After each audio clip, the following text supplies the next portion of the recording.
कौन सी फिल्में जो नामचीन फिल्में किया सर, उसका कुछ नाम बताएं सर। जैसे देखिए, दबंग के बाद मैंने किया, एक के बाद ये तो नहीं, मैंने लमसम एक बता देता हूँ आपको। आक्रोश किया, ओमकारा किया, ज़िला गाजियाबाद किया, पुलिसगिरी किया, गुमराह किया, दबंग के सारे सीजन, दबंग के तीनों सीरीज किया। नहीं कि मैं साउथ के डायरेक्टर प्रियदर्शन, के.एस. रवि, मणिरत्नम सबके साथ मैंने काम किया। साउथ की डायरेक्टर की 3 फिल्में मैंने की। सर सलमान खान के साथ काम करने का एक्सपीरियंस कैसा रहा? देखिए, सलमान भाई को भाई ऐसे नहीं कहा जाता है, बहुत दिलदार आदमी है। हाँ, अब हर कोई सोचेगा कि हर के पीछे दिलदारी दिखाए तो यह संभव नहीं है। कोई चालबाज भी हो सकता है, कोई धूर्त भी हो सकता है, लेकिन जो ईमानदार है उसको समझ जाते हैं। मुझे तो बहुत उन्होंने प्यार दिया, मोहब्बत दिया, बहुत कुछ दिया उन्होंने। तो प्यार मोहब्बत दबंग 4 में भी दिखेगा? सुनने में आया है कि 25 में दबंग 4 बनेगी। हाँ, लेकिन अभी कंफर्मेशन नहीं है। सुनने में मुझे भी खबर ही आई है, उड़ते उड़ते जो खबर कहते हैं वो मेरे पास कान तक आ चुकी है कि दबंग 4 इस साल चालू होगा। अब कब चालू होगा ये पता नहीं। अजनबियों के महफिल में अपनों सा प्यार हूँ क्योंकि मैं कलाकार हूँ। नमस्कार, मेरा नाम है सम्राट उपाध्याय और आप देखना शुरू कर चुके हैं एक्सप्लोर वर्ल्ड। आज हमारे साथ एक बेहतरीन कलाकार मौजूद हैं। सबसे पहले उनका स्वागत किया जाए, उसके बाद मैं परिचय कराता हूँ। स्वागत है सर आपका एक्सप्लोर वर्ल्ड पे। नमस्कार, प्रणाम। एक्सप्लोर वर्ल्ड की बहुत बहुत धन्यवाद जो अपने चैनल पे मुझे बोलने का कुछ मौका दिया। कैसे हैं आप? बहुत बढ़िया। अब परिचय मैं करवाता हूँ आपको। आपने दबंग मूवी देखी होगी। दबंग में सबसे फेमस कैरेक्टर चौबे जी रहा और आज हमारे साथ मौजूद हैं चौबे जी लाइव, राइट? यस सर, आपको बहुत लोग पसंद करते हैं, पूरी दुनिया आपसे प्यार करती है। आपके कैरेक्टर को इतना जीवंत कर दिया कि लोग चौबे जी के नाम से ही जानते हैं। हाँ, सही है? सही है, बिल्कुल। मेरा नाम प्रोडक्शन हाउसेज में या कहीं भी जाता हूँ तो मेरा नाम लोगों को कम याद है। चौबे जी के नाम से कि दबंग के चौबे जी हैं, वो तो मेरे नाम पे वो नाम ज़्यादा भारी पड़ गया है। क्या बात है। आप समझ सकते हैं कि वो कैरेक्टर कितना जीवंत किया इन्होंने कि उनके नाम से ही लोग आज जान रहे हैं। इनकी जर्नी जानेंगे, कैसे शुरुआत हुई, क्या कुछ हुई। मेरे चैनल पे आप कलाकारों का जमावड़ा देखते होंगे। हर बार एक नया कलाकार आता है, अपनी जीवन व्याख्या को बताता है, अपने संघर्ष की कहानी को बताता है। इससे कुछ आप सीखते हैं। जो युवा है वो प्रेरित होते हैं, जो कलाकार है, जो बनना चाहते हैं, उन्हें भी कुछ सीख मिलती है। सर, मैं आपसे जानना चाहता हूँ कि जो जर्नी रही अभी आपकी, एक लंबी जर्नी रही है। बिल्कुल। कैसे शुरुआत हुई, कहाँ से हुआ कुछ? क्योंकि बहुत सारे लोग जो हैं वो कैरेक्टर को तो जानते हैं, लेकिन इसके पीछे जो गहराई है, संघर्ष है, उसको शायद अभी अनभिज्ञ होंगे वो लोग। मैं चाहता हूं कि वो आप बताएं, कैसे शुरुआत हुई, कैसे आप एक्टिंग में आए? देखिए, अगर मेरी जर्नी की शुरुआत करेंगे ना, तो हर एक काम करने के पीछे एक मेरी कहानी है और वो कहानी शुरू होती है बचपन से। अच्छा। हाँ, अभी तक जितनी भी फिल्में किया हूँ या पटना में थिएटर किया हूँ या पढ़ाई लिखाई जो भी किया हूँ, सबके पीछे एक कहानी है। अब जिस कहानी को कहेंगे वहाँ से मैं चालू करूँगा। कहानी बचपन की हुई है तो बचपन से ही शुरू करते हैं। बचपन आपका कहाँ शुरू हुआ? बचपन यहीं, मैं पहले बता दूँ आपके कि हम यहीं बिहार पटना के हैं। दानापुर के पास एक मनेर जगह है, वहीं का हूँ मैं। अच्छा। हल्दी छपड़ा गांव है मेरा। अभी मनेर में रह रहे हैं लोग, लेकिन मेरे फादर यहाँ मीठापुर में दयानंद हाई स्कूल है, उसमें टीचर थे। बहुत पुरानी बात है। मैं जब 4-5 साल का था तो पढ़ाई लिखाई मेरी भी इंग्लिश मीडियम में चलती थी, लेकिन मेरे फादर का उसी समय देहांत हो गया। ये कब की बात है? ये 1981 की बात है। अच्छा। उस समय आप कितने वर्ष के थे? बोला था 6-7 साल के होंगे। अच्छा।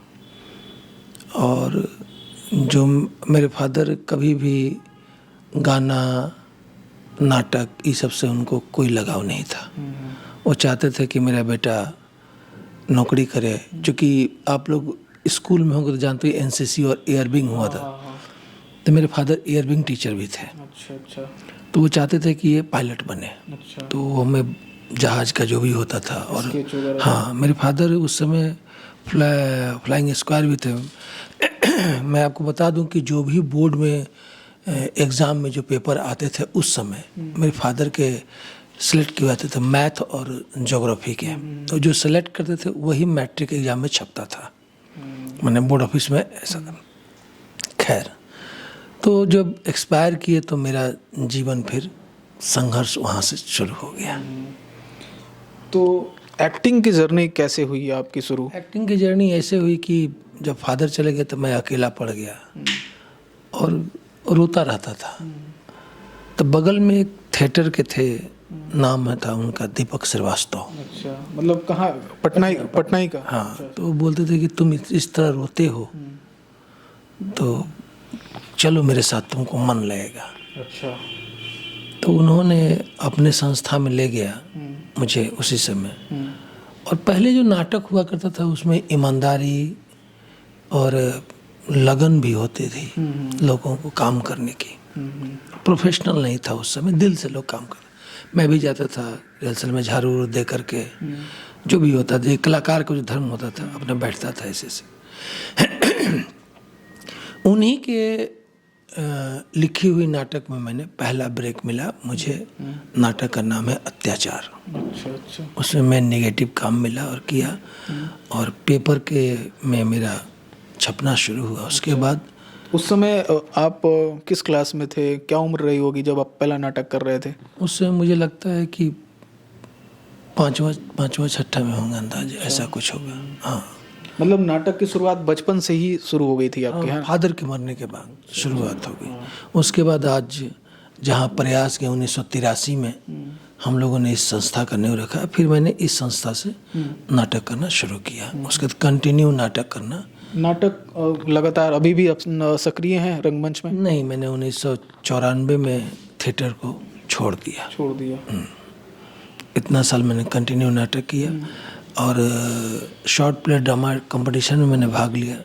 2-3 बार मुझे नहीं मिला, तो मेरे मित्रगण, लेखक भी, डायरेक्टर भी सब थे, जैसे मिथिलेश सिंह, रवि मिश्रा, रवि बबलू, जो आज मिले भी थे।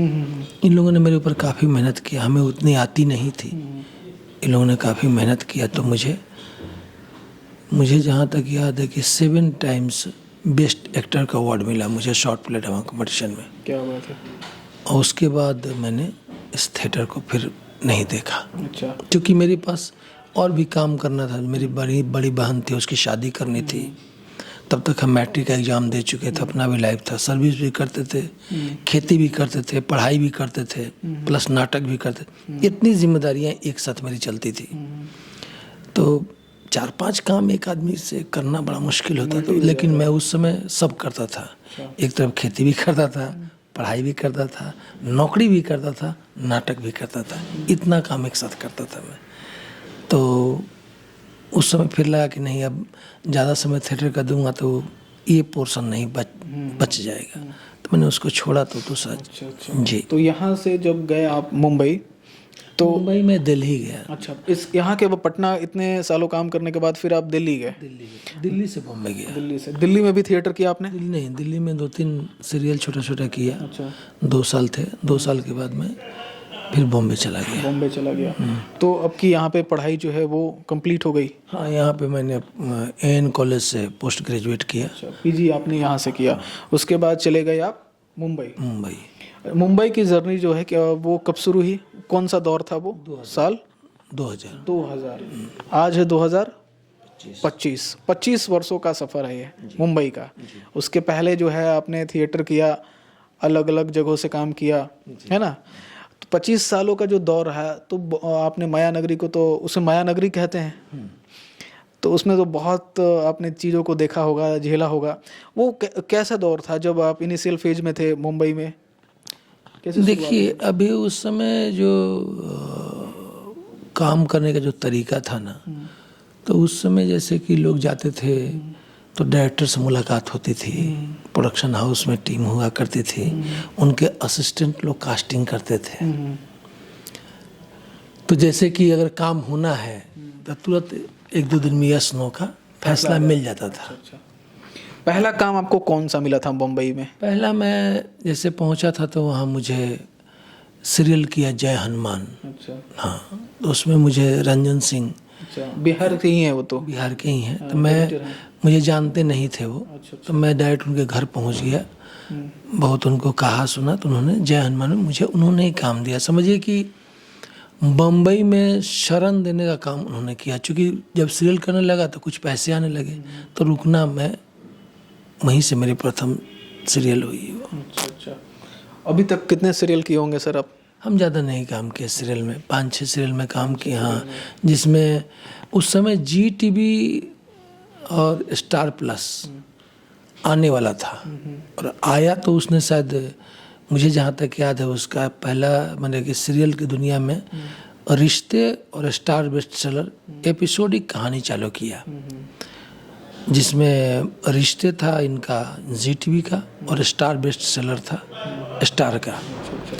तो उसमें इरफान खान जानते होंगे, जो एक्टर, कौन नहीं जानता तो वो इरफान खान सर और मैं दो ही आदमी की कहानी दोनों में थी।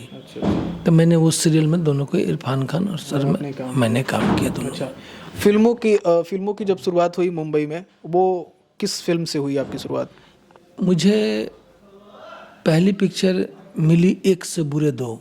अच्छा, उसके बाद मिला मंथन एक कश्मकश। उसमें दाऊद इब्राहिम जो नाम सुने होंगे, उन्हीं तरह काम मुझे मिला। दाऊद, उसमें मेरा नाम था दाऊदिया पठान। अच्छा अच्छा, तो इंडिया टीवी सब जगह मुझे कवरेज अच्छा मिला था। मैं निगेटिव रोल में उसमें। नेगेटिव सेट थे जी। अच्छा, अभी जो सर आपको फेम दी, जो फिल्म है दबंग, तो सब जानते हैं उसी कैरेक्टर। हाँ, सबसे ज़्यादा जो फेम मिला वो आपको दबंग से मिला। अच्छा, दबंग मिला कैसे? दबंग की एक रोचक कहानी है जो और भी चैनल पे भी बोल चुका हूँ, जो सच्चाई है। सच्चाई ये है कि आप बॉम्बे जब जाएंगे, ये कब की कहानी है दबंग वाली सर? ये 2006 या 7 की शुरुआत की कहानी है। अच्छा, तो या 6 की लास्ट की। तो आप जाएंगे वहाँ पे तो एक चाय की दुकान थी, अब हट गई। कहाँ पे? अंधेरी में इन्फिनिटी मॉल के सामने चाय की दुकान थी। तो चाय का दुकान का मेरे ही नाम से सुजान सिंह चौक कहा जाता था, जो वहाँ के पेपर ऊपर सब में निकला था कि पहला मंडी हाउस दिल्ली और दूसरा मंडी हाउस सुजान सिंह चौक मुंबई। तो मेरे अभी भी वो सुजान सिंह चौक ही नाम कि बदल दिया गया? ब्रिज बन गया, अब सब हट गया। और हाँ, जिक्र नहीं किया कि क्यों बदल दिया गया? नहीं वो तो क्या है ना कि मैं अकेले बैठता था। अच्छा, धीरे धीरे दोस्तों के जमावड़ा होते चले गए। तो एक समय ऐसा था कि डेली शाम में 50-60 कलाकार, 70 कलाकार, 100 कलाकार के यहाँ पे जमावड़ा होने, वहीं से न्यूज ब्रॉडकास्ट होता था। अच्छा, कि यहाँ काम चल रहा है, यहाँ काम चल रहा है। अभी थोड़ा चेंज हो गया। एक जमीला है आपका, बरसुआ यारी रोड वाला जो बरसुआ में अब क्या सिस्टम आ गया है कि अब कास्टिंग डायरेक्टर लोग आ गए हैं। हाँ, कोऑर्डिनेटर लोग ज़्यादा घूमते रहते हैं। हाँ, अब क्या है कि इनको खुद ही पता नहीं है कि क्या कास्टिंग करनी है। हाँ, अब क्या करेंगे? अब देखिए क्या है कि आप एग्ज़ाम दिए होंगे, तो मान लिया कि एक क्वेश्चन है, उसमें 10 ऑप्शन है, तो आपको तो ऑप्शन पता चल गया ना, तो अब वो 10 में से ही कोई एक सही होगा। सही बात है। पहले ये सिस्टम नहीं था। पहले था जजमेंट का सिस्टम था कि भाई वो आया 5 मिनट मिलने, चला गया। अब सोचिए मेमोरी कितना शार्प होगी, नहीं ये कैरेक्टर में ये अनफिट होगा तो ऐसे करेगा। तो पहले का अभी का सोच, अभी तो आपके पास ऑप्शन आ गया। तो ये लोग क्या करते, 10, 12, 15, 20 का लॉट तैयार करते हैं ऑडिशन लेकर के, अब फिर वो डायरेक्टर प्रोड्यूसर को भेजते हैं। अब उसमें से डायरेक्टर प्रोड्यूसर कोई देखा, कोई नहीं देखा, ऐसे सिस्टम नहीं देखा था, आपका ऑडिशन बेकार गया। ठीक है, दबंग वाली जो कास्टिंग है वो कैसे हुई थी सर आपकी? उसकी कहानी ये है कि एक मेरे मित्र हैं, वो उस समय कहीं से ऑडिशन दे के आ रहे थे, उसी अड्डे की बात है। तो मैं वहाँ चाय पी रहा था, शाम का समय था, तो उन्होंने कुछ काजल उजल टीका उका लगाए हुए था। तो मैंने बोला कि कहाँ से आ रहे हैं, है ना? हाँ, मैंने जनरली पूछ लेता आदमी कि भाई नॉर्मल भेष में तुम काजल टीका लगा के जेंट्स आदमी कहाँ घूम रहे हो, अच्छा नहीं लगा? तो नहीं नहीं, वो लगा है क्या? हमके पूरा लगा हुआ है। तो हम कहाँ ऑडिशन चल रहा है, तो वो बता नहीं रहे थे। फिर मैंने एक दो बार जिद किया तो बोले कि इस रोड में ही एक पिक्चर दबंग बन रही है, उसी का ऑडिशन देंगे। बस इतना कह के चाय पिए साथ में वो चले गए। दूसरा दिन मैं 12 साढ़े 12 बजे उसी जगह पहुंचा, उसी चाय दुकान पे। कहाँ पे ये है? ये वो अंधेरी जो मैं बता रहा हूँ वहाँ पे, जो सुजान सिंह चौक, वहाँ अपनी बाइक लगाई और जिस रोड में थे उस रोड में करीब 20-25 बिल्डिंगें हैं, लेफ्ट राइट मैं टोटल बिल्डिंग में सर्च किया। मुझे 6-7 बज गए खोजते खोजते। अच्छा। शाम को पता चला कि इस बिल्डिंग के इस फ्लैट में इस फिल्म की कास्टिंग चल रही है। अच्छा। तो मैं वहाँ गया तो बोला कि मैं पूछा कि दबंग पिक्चर, हाँ सर दबंग बन रही है। बस इतना पूछा, थक गया था मैं वापस आ गया। फिर मैं 3 बजे तीसरा दिन गाड़ी लगाया, फिर गया वहाँ। तो वो उन्होंने बोला कि नहीं सारी कास्टिंग हो गई है, फुल हो गया है, हम बेकार आ रहे हैं, मैंने सब लॉक हो चुका है। लेकिन मैंने जिद छोड़ा नहीं, मैं जाता रहा। तो वहाँ पे जो असिस्टेंट थे वो बोले कि इसे एक लाइन का डायलॉग है, एक सीन है, करिएगा। तो हमने कहा हाँ करेंगे, कोई दिक्कत नहीं। तो ऑडिशन देना होगा, हम दे देंगे। तो दिया उन्होंने स्क्रिप्ट, उसमें एक लाइन थी। मुझे उस लाइन को याद करने में 3-3.5 घंटा लग गया।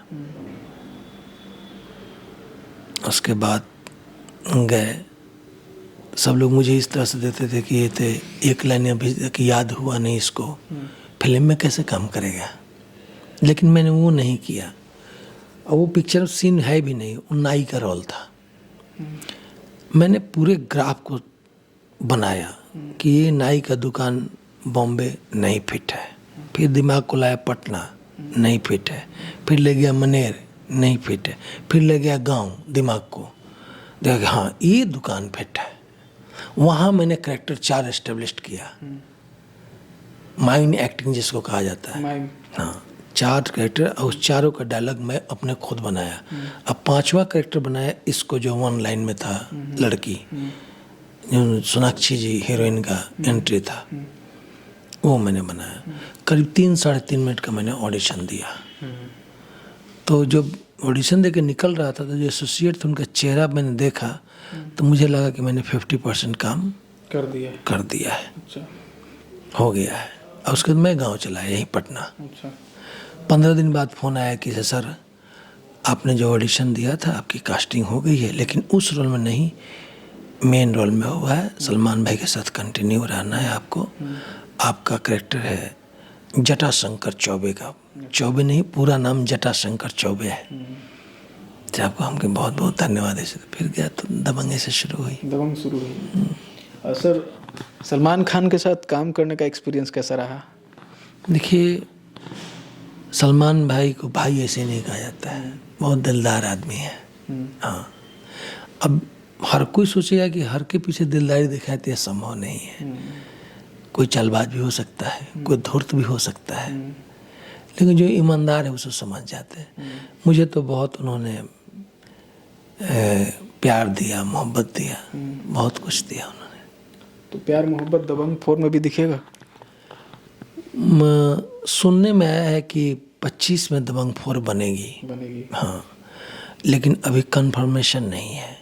सुनने में मुझे भी खबर ही आई है, उड़ते उड़ते जो खबर कहते हैं वो मेरे पास कान तक आ चुकी है कि दबंग 4 इस साल चालू होगा। अब कब चालू होगा ये पता नहीं। 25 में चौबे जी कौन कौन सी फिल्में जो हैं आपके रिलीज होंगी? देखिए, उसके बाद कोरोना आ गया। कोरोना के बाद थोड़ी इंडस्ट्री ठंडी हो गई। चूँकि हम लोग उतनी ऊंचाई पे एक्टर हैं नहीं, तो मैंने रीजनल भाषा की फिल्में चालू कर दी। अच्छा, इतना सच बोलते हैं आप? हाँ, कोई उसमें लगाने बचाने वाली बात नहीं है। अगर दूसरा कोई एक्टर रहता तो मेरे सवाल का रिप्लाई यही होता कि 3-4 फिल्में अभी पेंडिंग पड़ी है। आपने कह दिया कि सीधे आपने कह दिया कि अब मुझे एक्टर नहीं है, कोरोना का जो था वो सिचुएशन। ऐसे बहुत कम लोग बोलते हैं सर। अब उन लोगों का अपना नेचर है, मेरा अपना नेचर है। शायद इसी की वजह से मैं पीछे हूँ। मेरे काफ़ी दोस्त लोग हैं जो आज के डेट में स्टार हैं। जैसे कहेंगे तो नाम भी बता दूंगा, कोई ऐसा है नहीं, जिसमें राजपाल यादव हैं, नवाजुद्दीन सिद्दीकी हैं, पंकज त्रिपाठी हैं, और भी लोग हैं, लोग स्टार। मेरे हम लोग के काफ़ी दोस्ती अच्छी है। दोस्ती फिल्मों में स्क्रीन पे क्यों नहीं आ पा रही है? देखिए, मैंने कभी उस दृष्टि से दोस्ती नहीं किया। मैंने सिर्फ घर की दोस्ती घर में रहने दिया, उसको प्रोफेशनल नहीं देखा मैंने। अब उन लोग देखे ना देखे, होता क्या है, देखिए 2 बातें होती हैं। मान लिया कि आपका कोई दोस्त पढ़ाई लिखाई में दोस्ती हो, साधारण फैमिली का हो, एक बैग बहुत अमीर हो जाता है फैसले से। तो कृष्ण और सुदामा भी तो हैं सर, एग्जाम्पल। सामने लोग को कृष्ण बनना पड़ेगा, सुदामा जाएगा, लेकिन सामने लोग कृष्ण का फर्ज अदा करना पड़ेगा। वो कृष्ण नहीं है, तभी कृष्ण नहीं है ना? तभी तो सुदामा 2 ठुकरे खा रहा है। सुदामा जी का भी तो अभी दबंग 4 आने ही वाला ही है। नहीं, देखिए, मैं भी होता कि देखिए, इसमें 2 तरह की बातें होती हैं। पहला ये कि आप उस जगह तक पहुंचे नहीं, समझे। मैं भी उस जगह पहुंचा, लेकिन मैं तकदीर वहाँ उस तरह से साथ नहीं दिया। मैं कम ऊंचाई पे अपने शरीर मैंने मेहनत से नहीं ले गया, बहुत मेहनत किया, और उस शायद पिक्चरें सुपर डुपर हिट भी रही, सब लोग जाने भी मुझे, लेकिन पता नहीं क्यों मुझे नहीं मिला आगे बढ़ने का। ये मुझे भी समझ में नहीं आया। तो इतने सारे देश और पूरे वर्ल्ड से आपको प्यार मिलता है आपके कैरेक्टर को। हाँ, मिलता है, लेकिन नसीब की बात है, इसमें क्या कहें हम। न किसी से शिकायत है, न शिकवा है, अपने नसीब का ही दोष है। तो अभी सर जो रिसेंट वर्क है आपका, क्या देखने को मिलेगा? देखिए, अभी तो मैं मराठी 2 फिल्में किया हूँ, 2 उत्तराखंडी किया हूँ, और करीब 17-18 भोजपुरी फिल्में कर चुका मैं, जिसमें पवन जी का भी फादर बन चुका हूँ, खेसारी लाल यादव का भी 2-3 पिक्चर में, दिनेश जी का भी बन चुका।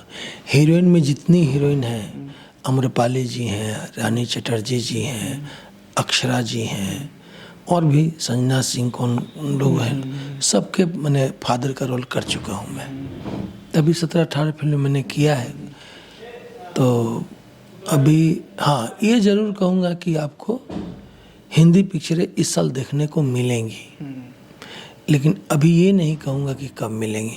है, मेरा प्रोजेक्ट है हाथ में, लेकिन श्योरनेस नहीं कह सकता। जब तक बनेगी नहीं, मैं कुछ बोलूँगा नहीं। अब बात करते हैं सर कुछ लर्निंग की, क्योंकि आपने जो 25 साल का सफ़र वहाँ पर तय किया है, उसमें बहुत कुछ आपने देखा। जो न्यू कमर है, वो अगर जाते हैं बॉम्बे, तो किस तरह से वो तैयार करे, क्या क्या डिफ़िकल्टीज़ हैं, कैसे वो अपने आप को हिट करे टारगेट को, किस तरह से काम मिलता है, अभी जो चीज़ें आपने वहाँ पर रह कर सर्वाइव किया है, वो बयां करे सर। देखिए, जो नए लड़के जा रहे हैं ना, अभी उनको इस लाइन में या तो अप्रोच हो, नहीं तो रिलेशन हो, तब चांस है जल्दी आगे आने का। अच्छा, एक एक्टर के अंदर में क्या चीज़ें होनी चाहिए जो उसको फ्लैश आउट करे एक स्क्रीन पे, या फिर उसे काम मिलने में बहुत आसानी हो? क्या होनी चाहिए आपकी नज़र में? क्योंकि कोई 1 साल 2 साल दिया है आपने, इंडस्ट्री को 25 वर्ष दिए हैं। 25 वर्ष में एक अभिनेता अपने पीक पर होता है, हीरो बनता है इंडस्ट्री में, सही हूँ सर? तो आपने उतना समय पहले ही दे दिया है, तो अभी आप इंडस्ट्री को किस तरह से देखते हैं? इंडस्ट्री हमारी कभी बुरी न थी, न है, न होगी। नज़रिया लोगों का अलग है देखने का। आज भी इंडस्ट्री बहुत अच्छी है। हाँ, थोड़ी कोरोना की वजह से डाउन हो गई है, फिर धीरे धीरे आगे बढ़ेगी, ग्रोथ तो करना ही है। अभी जैसे कि आप लोग पब्लिक है जानते ही हैं कि अभी हिंदी इंडस्ट्री थोड़ी कम है, साउथ वाले थोड़ा ज़्यादा कर रहे हैं, तो हो जाएगा, ये भी हो जाएगा। कैसे एक यूथ जब जाए बॉम्बे, तो वो किस तरह से अपने आप को तैयार करे, क्या कुछ करे, वो सर बताएं सर। देखिए, तैयारी तो एक तो आपको समझना होगा अच्छी बारीकी तरह से कि पहले तो आप काम जानिए करना, उसके बाद अभी जो सिस्टम है वो डायरेक्टर मिलते नहीं हैं, तो मैंने वही बोला कि अप्रोच रिलेशन, अभी क्या जाएंगे, अभी जाएंगे बॉम्बे में तो पहले ऑफिसेज में कास्टिंग होती थी तो आसान था। अभी क्या कोऑर्डिनेटर हो गए हैं, कास्टिंग डायरेक्टर हो गए हैं इतने सारे कि आप खुद कंफ्यूज हो जाएंगे कि मैं इनके यहाँ दूँ तो ये सही है या इनके यहाँ दूँ ये सही है। और बहुत फ्रॉड केसेस भी देखने को मिल रहे हैं। अच्छा, अभी तो मुझे सुनने में ये भी आ रहा है कि इससे प्रॉब्लम ये हो रहा है कि कास्टिंग जो करते हैं वो ऑलरेडी लोग वहाँ पे एक्टर लोग बैठा हुआ है, एक्टर ही कास्टिंग डायरेक्टर बना हुआ है। पहले वो लोग अपने ही कर रहे हैं, आजकल के देख ही रहे होंगे कास्टिंग डायरेक्टर भी एक्टिंग कर रहे हैं। तो मैं कैसे बिलीव करूं, किस पे बिलीव करूं? मान लिया कि कोई तोड़ तो होगा वहाँ पे कि इस संजीवनी के थ्रू हमको काम कुछ मिल सकता है। वही बोला ना कि रिलेशन डायरेक्टर से रिलेशन, मतलब लॉबी होनी चाहिए, वो लॉबी होनी चाहिए, लॉबी होनी चाहिए, आपको काम इंडस्ट्री में मिलेगा। अच्छा, लॉबी हो एक्टिंग नहीं हो तो फिर सर क्या? नहीं तो फिर तो मुश्किल है। हाँ। काम तो जानना बहुत जरूरी है। किसी भी विधा में अगर आपको मान लिया कि मंत्री से या सबसे जान आप पढ़ाई में जीरो है तो मंत्री थोड़े आपको नंबर दे के पास कर देंगे, पढ़ना तो पड़ेगा ही। ऐसा नहीं होता, आपको अप्रोच हो, रिलेशन हो, लेकिन उससे ऊपर आपको काम आना चाहिए। कि होता क्या है ना कि थोड़ी भी चीज़ हो उसमें स्पार्कनेस बहुत ज़्यादा होना चाहिए। जैसे मान ली डायरेक्टर से कहीं मुलाकात हो गई तो उसको लगेगा कि इस बंदे को काम, इसमें स्पार्क बहुत है, वो पावर दिखना चाहिए, तभी तो आगे बढ़ेंगे। अगर पहले ही आप देख लेंगे कि ऐसा नहीं है तो फिर मुश्किल हो जाता है ना। तो आप ये कहेंगे कि जो भी युवा आना चाहते हैं अपने आप को पहले तैयार करें, तैयारी मजबूत होगी उसके बाद आपका लॉबी काम करेगा। लॉबी, और वहाँ पे देखिए एक चीज़ और छूट गया मेरे से बोलना, लक भी है। लक भी है। हाँ, लक है, क्योंकि देखिए किसी आदमी को 50 साल लग जाता है, आगे नहीं बढ़ते हैं। अब कोई आदमी आता है, काम करता है, धर से स्टार बन जाता है, तो उसका लक भी साथ देता है, उसी अनुसार चला जाता है। अच्छा, इंडस्ट्री में लक क्या सर कितना % इसमें हिस्सा है? 100% में पूरी कहानी पूरी होती है, तो आप एक्टिंग में लक कितना मानते हैं, मेहनत कितना मानते हैं? मेरे एक दोस्त ने बोला था, यहीं के दोस्त, नाटक के संस्थान में, क्या बोले थे? कि कर्म की कड़ाही में लगन के छौंक के साथ साथ, कर्म की कड़ाही में, जो ये दुनिया है कड़ाही है, कर्म की कड़ाही में लगन के छौंक, कितने लगन के साथ आप कर रहे हैं, उसमें थोड़ी सी भाग्य की खुशबू होनी बहुत ज़रूरी है। माने आप जो भी मेहनत कर रहे हैं, कर्म कर रहे हैं, उसमें थोड़ी सी भाग्य की खुशबू यानी थोड़ा सा अंश चाहिए, तभी आप उस जगह को पार कर पाएंगे। मतलब वो उसका संयोग होना ही चाहिए, होना ही चाहिए, तभी आपको कुछ आगे हो पाएगा। ऊपर वाले हैं तो उनका आशीर्वाद तो चाहिए ना, उनके आशीर्वाद के बिना सब अधूरा है। अच्छा ठीक है सर, मान के चलिए कि किसी लड़के में, अभिनेता में, या फिर जो भी कलाकार है वो स्ट्रगल कर रहा है, वो बहुत टैलेंटेड है, लेकिन सर वो लॉबी नहीं बना पा रहा है। नहीं मिलेगा, नहीं मिलेगा, नहीं मिलेगा सर ये तो काफ़ी कड़वा सच है। मैंने एक लाइन में जवाब दिया, नहीं मिले, आज की डेट में नहीं मिलेगा। तो वो लॉबी कैसे जनरेट करे? आपको जाना पड़ेगा, वहाँ बनाना पड़ेगा। हाँ, बनाना और उसको बनाने वो में कैसे बनता है सर? आप तो रिलेशन, मतलब काफ़ी समय दिया है। जैसे कास्टिंग वाले से रिलेशन बनाइए, प्रोडक्शन हाउस से रिलेशन बनाइए, कि आपका जानेंगे व्यवहार, आपके कला के, आपको कितना चीज़ जानते हैं नहीं जानते हैं, फिर आपको वहाँ पिक्चरें बनेंगी तो आपको काम मिलेगा। मतलब उससे जाते रहिए, 20 करते हाँ, रहिए, मिलते, हाँ, मिलते रहिए, जान सर पहचान, कैसे हैं, हाँ, यही सब ना। हाँ। देखिए ये सब आपको बहुत लोग नहीं बताएंगे। सर अपनी जीवनी में से उन चीज़ों को निकाला है, संजीवनी की तरह दिया है। तो आप जो न्यू कमर हैं वो ध्यान से इस वीडियो को देख रहे हैं तो इनसे आप चीज़ें कलेक्ट कर सकते हैं। क्या सर, ये तो बहुत कमाल की चीज़ें हैं जो काम आएंगी।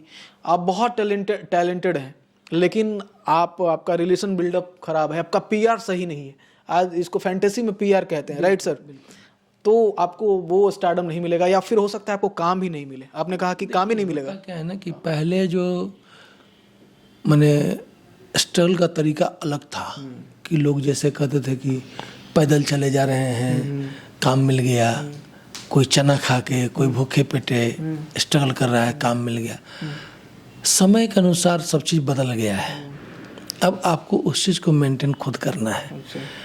अब जैसे दुनिया बदल रही है उसमें आपको ढालना पड़ेगा अपने आप को, तो ये भी बहुत ज़रूरी है। अच्छा सर, एक और सवाल आपसे कहेंगे, जैसे कि एक्टिंग तो आपने कहा कि लक तो चाहिए, आपका लॉबी भी चाहिए, तो एक्टिंग का जो नंबर है वो पहले आता है या लॉबी का नंबर पहले आएगा?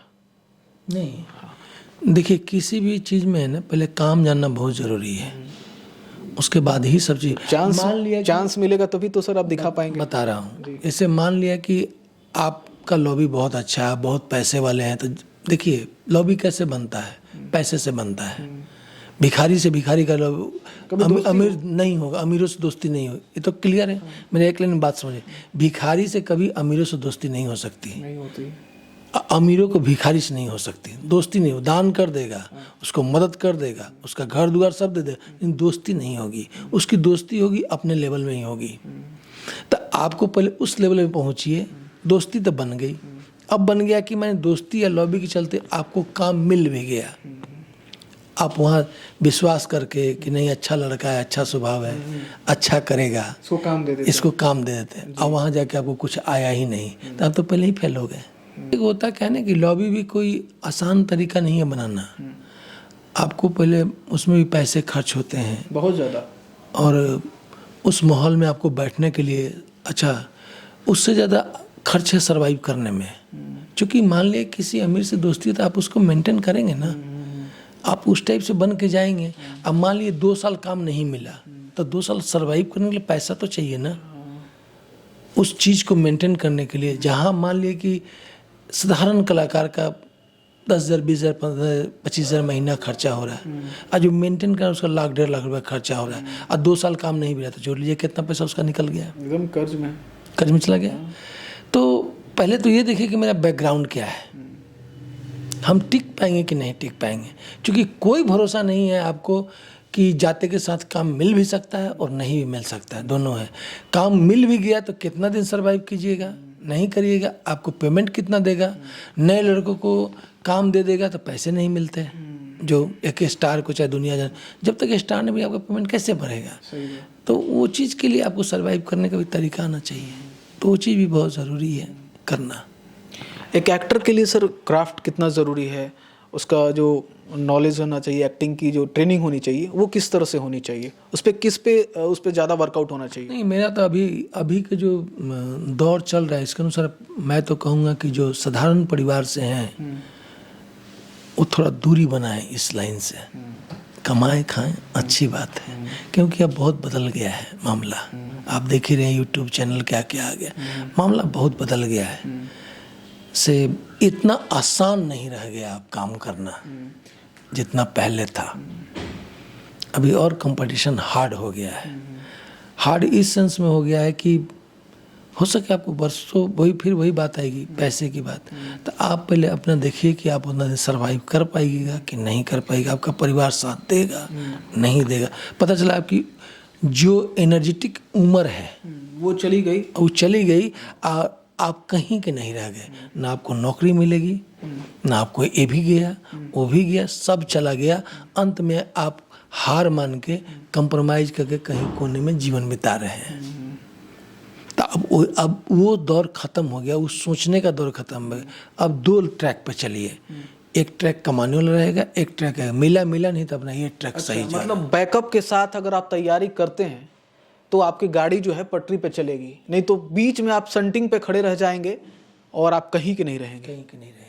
तो मैं कहूँगा कि अभी जो भी लोग हैं आप देख लीजिए कि आप कितना कैपेबल हैं, सामर्थ्य है आपके अंदर कि आप टिक पाएंगे कि नहीं टिक पाएंगे। बैकअप से साथ ही चलना पड़ेगा। बिल्कुल, क्योंकि वहाँ जाते के साथ आपको कौन पैसा देगा, कौन रखेगा। पहले जाते के साथ आपको रेंट पे मकान लेना पड़ेगा। अब मिनिमम 1 BHK आपको कम से कम 25 से 30 हज़ार पर रेंट लगेगा, तो वो रेंट आप ही को देना है। खाना पीना भी, अपना समाज को भी मेंटेन करना है, लॉबी मेंटेन करना, तो महीने का 1,00,000 रुपये तो आपका खर्चा हो चुका। ये 1,00,000 कब तक चलेगा विश्वास ने, एक परिवार आपको फैमिली मदद करेगी नहीं करेगी, तो उसके लिए कोई सपोर्ट काम करना पड़ेगा। तो सपोर्ट अब 2 नाव पे पैर हो गया। तो मतलब एक कलाकार मान के चलिए कि वेंटिलेटर पे वो जाते जाते अपने आप को शिफ्ट कर ले। नहीं वही वेंटिलेटर की बात नहीं है, आजमाए, लेकिन उसी उम्र तक आ जाए। जैसे कि हम लोग जैसे हैं, हम लोग इस उम्र के पड़ाव पे आके खड़े हो गए हैं कि अब न इधर के रहे न उधर के रहे। अब तो जीना यहाँ मरना यहाँ, इसके सिवा जाना कहाँ। क्या बात अब ये हम लोग, हमारी उम्र जो है इस लाइन में अब तलवार की धार पे खड़ी है। मैं जिस उम्र में वर्क कर रहा हूँ अब तलवार के धार पे हूँ मैं, या तो कटूंगा और नहीं तो पार करूंगा।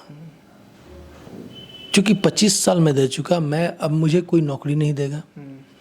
इतनी ऊंचाई तक मैं अपने आप को ले गया कि कहीं जाऊंगा तो मुझे रखेगा नहीं। अरे सर आप इतने अच्छे कलाकार हैं, आपको नौकरी कैसे दूंगा मैं, आप नौकरी। वहाँ से भी गया मैं। घर समाज में आता हूँ तो गांव वाले, घर वाले बोलेंगे हो गया हीरो बना हुआ। भोजपुरी में 2 लाइन बोलूँ? बोलिए ना सर। मैं गया था पर गाँव में तो 10 दिन रह गई नहीं तो कहत का दोस्तवा सब कहत कर लागत तो बम्बई से हो गई हवा खैल का तहरा। हम काहे तो लागत तो छोड़ दिला, काम धाम नहीं चलत का। अब लीजिए 10 दिन रहना भी मेरे लिए आफत हो गया। अब सोचिए कि मेरा काम अगर नहीं चल रहा है तो मैं गांव से भी गया, घर से भी गया, दुनिया से। मैं तो तलवार के धार पे ही हूँ, कहाँ हूँ मैं। अच्छा आज जो मान ली आप हैं सब काम से ही इज्जत कर रहे हैं कि भाई इतना काम करके आए हैं। तो मान लिए कि इस पे हम खड़े हैं, अगर थोड़ा सा भी ट्रैक चेंज कर लिए तो हमारे पास कोई नहीं, हम तो अकेला हो गए। तो इसीलिए मैं बोला कि मेरी उम्र अभी इस उम्र में आप लोग की यंगस्टर हैं। आप लोग जैसे कि वो चैनल चला रहे हैं या कुछ कर रहे हैं, हो सके कुछ इससे आमदनी होता हो, आप कुछ काम करते हो। हम तो वो भी ट्रैक नहीं जानते, हम तो सीधी एक ही ट्रैक पे हैं कि हमको ये काम मिलेगा तो करूँगा, 10 पैसा आएगा तो मेरा परिवार चलेगा। अब तो इस ट्रैक में मैं आ गया। अब इसके अलावा जो पढ़ाई लिखाई था वो सब भूल गया मैं। कलम छुए हुए 20 वर्ष से ऊपर हो गया, आज तक कलम नहीं टच किया मैं। तब तो लिखाई भी गया। हम तो सब तरफ से गए ना, तो हमारा तब एक ही विधा बच गया, करो नहीं तो मरो, दूसरा तो कुछ आता नहीं है। तो मैं इस उम्र में आके चेंज, लेकिन नए लोगों के लिए बहुत चांस है। मेरा कहने का मतलब ये है कि आप ज़्यादा समय न देकर कुछ समय दीजिए, अगर नहीं होता है तो आप अपना जीवन जिए, ज़्यादा समय बर्बाद मत कीजिए। इसलिए कि पहले के लोग में होता था कि 40-50 की उम्र में भी ब्रेक मिलता था।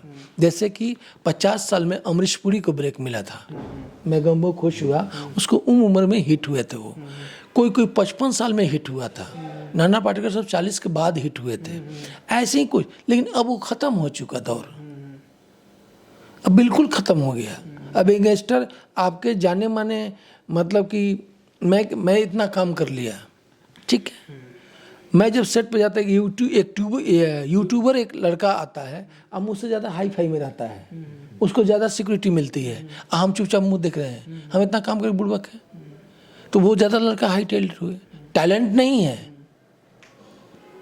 मैं एक वेब सीरीज कर रहा था, मैं गया सेट पे तो उसको 4 गार्ड बॉडीगार्ड सब मिला हुआ था। वो आदमी उसको सब कहे सर चलिए, हम कि वो एक्टर को बुलाओ ना यार, जिस एक्टर के साथ मुझे काम करना है, रिहर्सल तो कर। सर आप पहले चलिए ना, वो आ जाएंगे। यूट्यूबर था वो। मैंने कहा कि भाई हो सके कोई स्टार होगा। मैं पहले चला गया, बैठा। जब आया, रिहर्सल हुआ तो मैंने बोला कि इनके साथ मुझे काम करना है। तो हाँ सर यही है, ठीक है। टेक शुरू हुआ, एक टेक हो गया। जब मेरा लाइन आया तो हम बोले वो चुप लगा जाए, फंबल मारे। अनट्रेड एंड प्रोफेशनल। हाँ, आप यूट्यूब पे एक्टिंग कर सकते हैं, यहाँ तो नहीं चलेगा। रंगमंच का जो मंजा हुआ खिलाड़ी होगा वही संभालेगा, आपसे नहीं संभलेगा। 4 लाइन बोल के जो यूट्यूब पे आ रहे हैं, एक लाइन नहीं चलेगा वहाँ। आप लाख एक्टिंग कर लीजिए, लाख स्टार बन जाइए यूट्यूब का, एक पग नहीं चल सकते आप।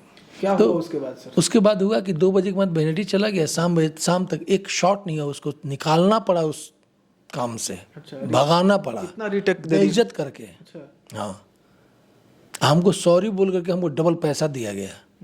फिर नेक्स्ट डे मैं गया, दूसरा कोई एक्टर को बुलाया, तब वो काम हुआ। ये हालात है। तो मैं शुरू में ही कहा था कि आपको रिलेशन से ज़्यादा काम भी आना चाहिए। तो फिर वही बात होगी सर, राजा का बेटा राजा नहीं बनेगा, वो बनेगा जो हकदार होगा। आपने अभी कौन सी फिल्म आई थी? सुपर 30 में लाइन था, उसमें ऑडिशन मैंने भी दिया था सर। हाँ राजा के बजाय राजा नहीं बनेगा, राजा वो बनेगा जो हकदार हो। तो वो तो आप पे सूट करती है सर। वो अभी राजा नहीं बना हूँ भाई। वही अभी वही यूट्यूब वाली जो कहानी थी, वो जो तो पहले है, आप शॉक्ड हो गए थे। वो तो है, होता है, लेकिन अभी उस काबिल नहीं हूँ मैं। जब होऊंगा तो बता दूंगा। अच्छा, आप इतने डाउन टू अर्थ हैं सर।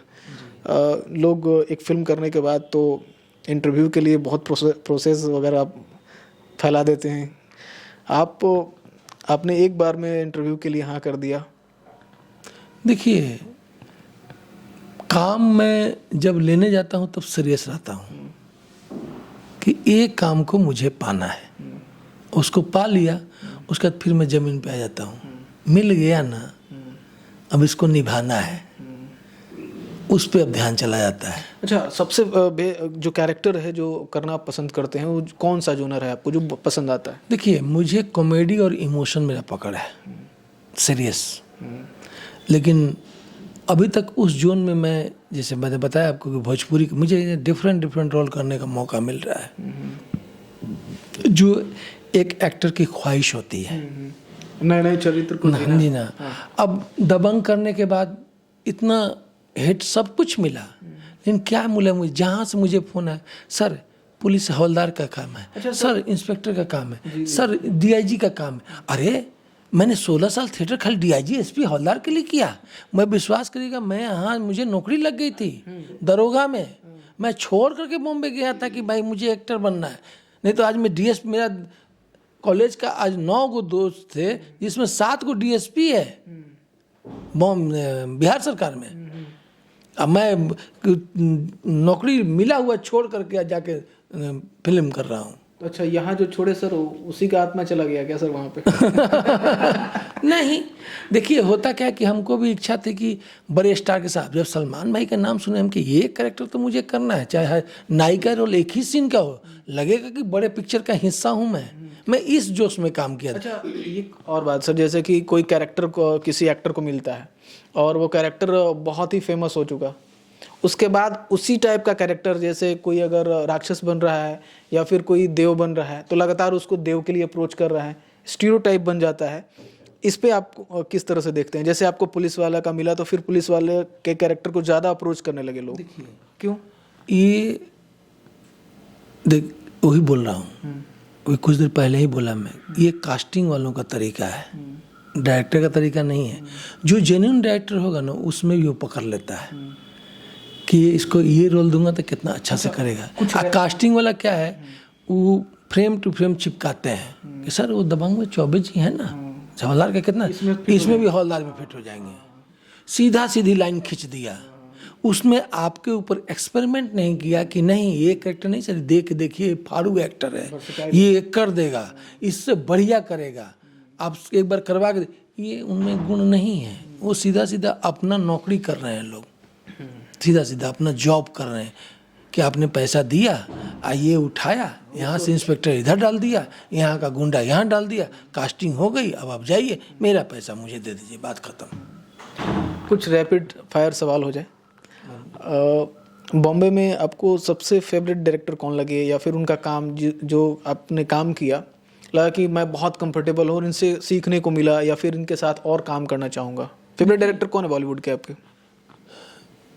मेरे फेवरेट डायरेक्टर थे, लेकिन काम करने का मौका नहीं मिला मुझे। अच्छा, उनके साथ श्याम बेनेगल जी। श्याम बेनेगल जी थे, सुभाष घई थे। उसके बाद मैंने कोशिश किया था महेश भट्ट जी के साथ। ये लोग नए नए लोगों को बहुत चांस देते हैं। महेश जी भले ही जो भी हो, लेकिन नए लोगों को बहुत ब्रेक दिया है उन्होंने। तो फेवरेट में बहुत लोग हैं, मैंने कम काम नहीं किया। मैं साउथ के डायरेक्टर प्रियदर्शन, के.एस. रवि, मणिरत्नम, सबके साथ मैंने काम किया। साउथ की डायरेक्टर की 3 फिल्में मैंने की, रावण किया, पुलिसगिरी किया, जिला गाजियाबाद किया, ये सब साउथ के डायरेक्टर हैं। आप सुने होंगे नाम ये लोग। बिल्कुल बिल्कुल सुने हैं सर। प्रियदर्शन का नाम तो जानते ही, उनके साथ मैंने आक्रोश किया, वही सिपाही का रोल। अच्छा, बॉलीवुड में कौन कौन सी फिल्में जो नामचीन फिल्में किया सर, उसका कुछ नाम बताएं सर। जैसे देखिए, दबंग के बाद मैंने किया, एक के बाद ये तो नहीं, मैंने लमसम एक बता देता हूँ आपको। आक्रोश किया, ओमकारा किया, जिला गाजियाबाद किया, पुलिसगिरी किया, गुमराह किया,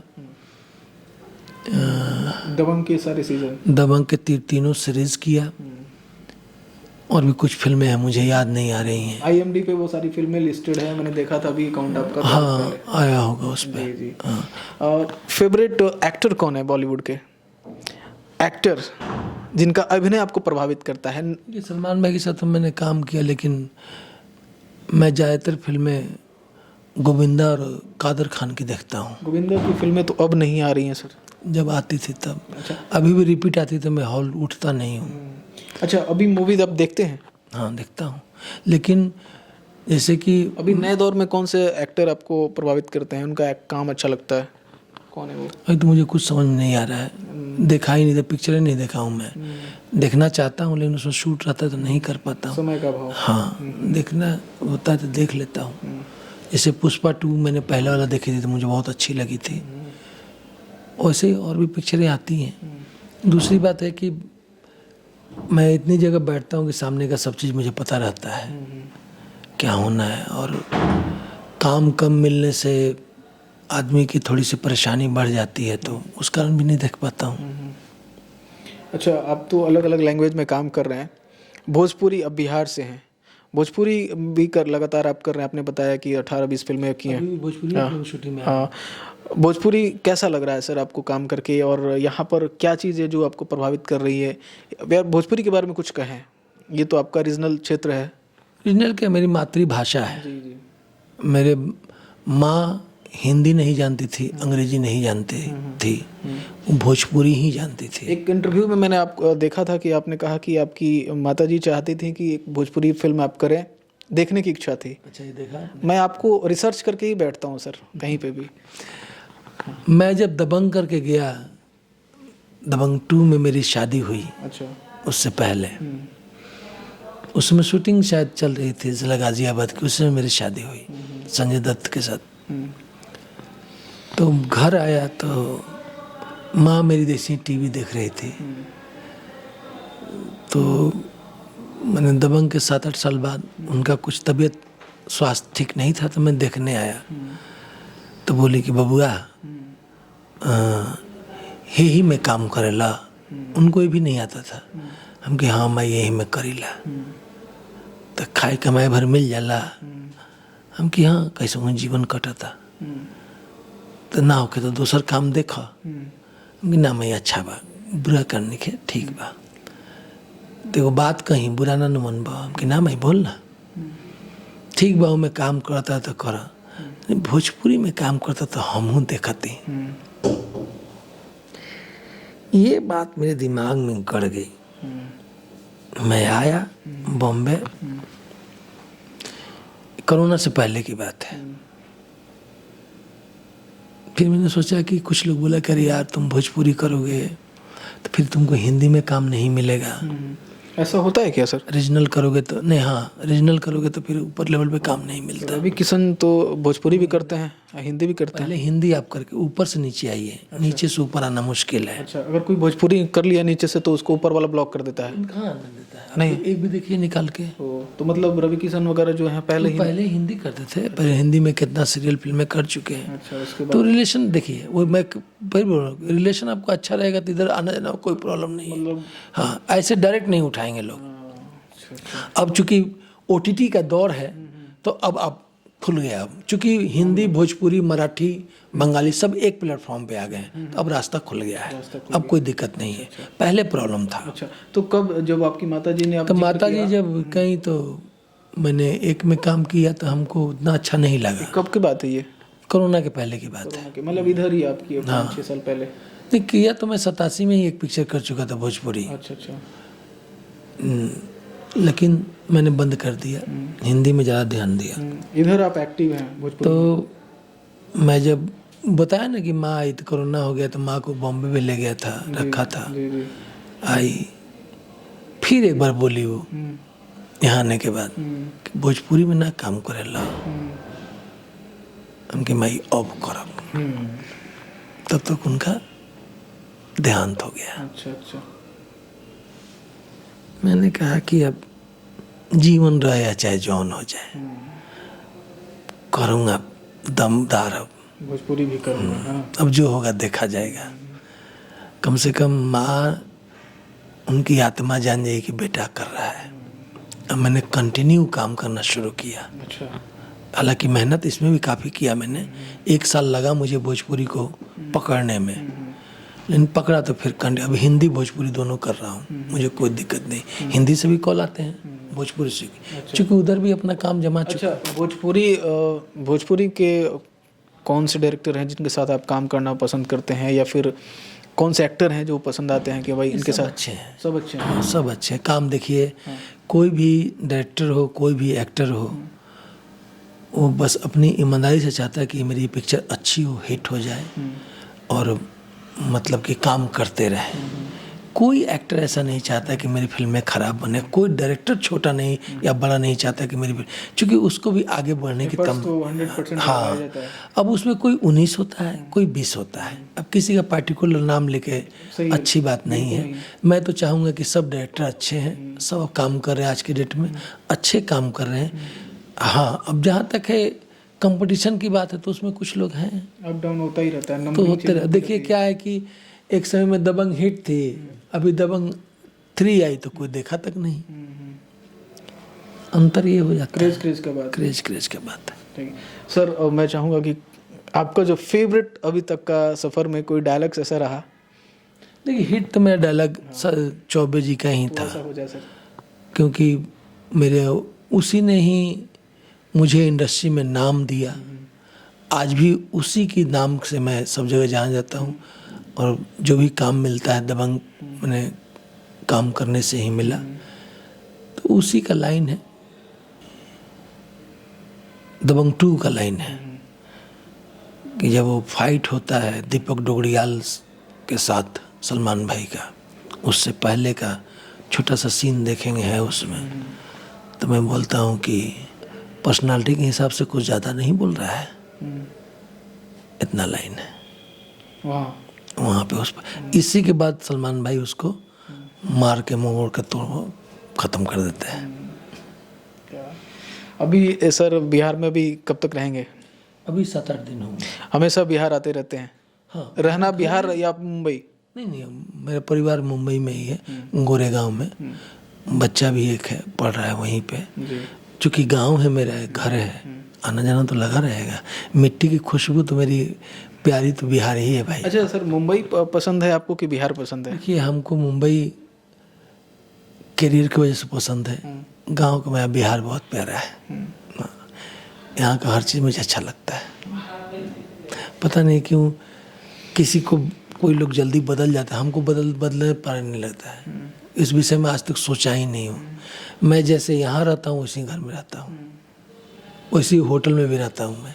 कोई दिखावा नहीं, कुछ नहीं, काम, फोकस काम, बस, और कुछ आता नहीं है। क्या बात है सर। इसके अलावा कपड़ा क्या पहन रहा हूँ, लोग हमसे बात कर रहा है कि नहीं कर रहा है, वो स्टार हमसे मिलना चाहता है, इस पे आज तक विश्वास नहीं, मैंने ध्यान ही नहीं दिया। अब एक छोटी सी घटना बताता हूँ, आपको समझ में आ जाएगी। हालांकि कई चैनल में बोल चुका हूँ।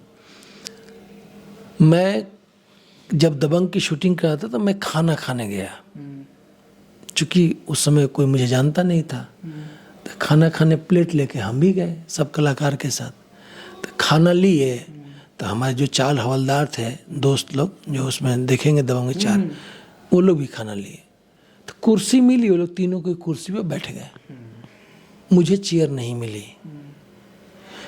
मैं गांव का आदमी, मैं सोचा ही नहीं कि भाई अब मुझे आज तक उस जिसे जगह नहीं है तो मैं नीचे ही बैठ जाता हूँ। मुझे ये नहीं रहता कि मैं कहाँ काम, उससे कोई मतलब, प्रेम भाव रहना चाहिए। मैंने घास पे प्लेट लगाया, बैठ गया पलथिया मार के, जिसे गांव में लोग खाता है, खाना चालू कर दिया। अब उन लोगों को लगा कि ये नीचे बैठ के खा, वो तो लोग मैंने मन में होगा कि इनको कुर्सी ना दिया जाए, ऐसा हो सकता है। हालांकि ऐसा होगा कि नहीं पता नहीं।